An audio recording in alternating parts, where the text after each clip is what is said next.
Can wisdom arise from suffering? Have you ever wondered why it is often during the most difficult moments of life that we begin to see ourselves more clearly, more deeply, and more truthfully than when everything seems fine?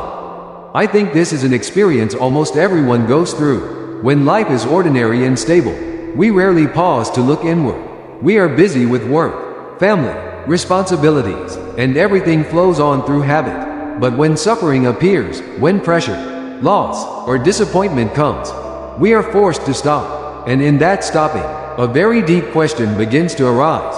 How am I actually living right now? From a Buddhist perspective, suffering is not only something to avoid, but also something that can become a condition for understanding oneself. But what truly matters is not the presence of suffering itself, but how we are with it. Not all suffering gives rise to wisdom. Only when we are able to see it clearly, without running away, without blaming, without completely drowning in it, does wisdom have a chance to arise. For example, in very ordinary situations, when you feel disappointed or under pressure, the natural reaction is to escape that feeling or immediately search for reasons.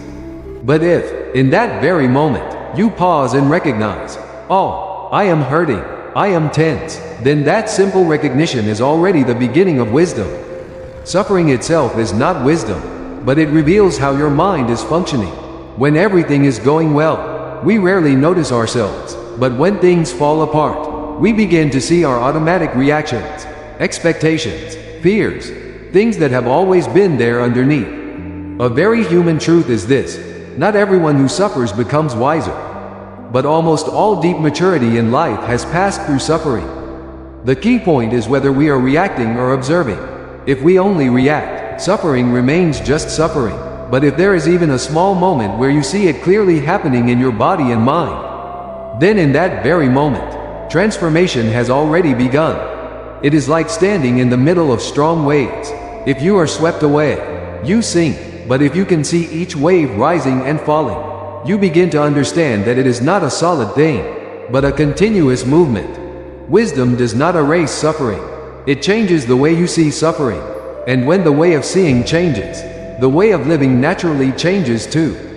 Therefore, suffering is not the enemy of practice. It can be a doorway, if we are clear enough to look through it. I want to ask you, in your difficult moments, are you trying to escape as quickly as possible? Or have you ever paused long enough to clearly see what is happening inside you? Feel free to leave a comment sharing your thoughts.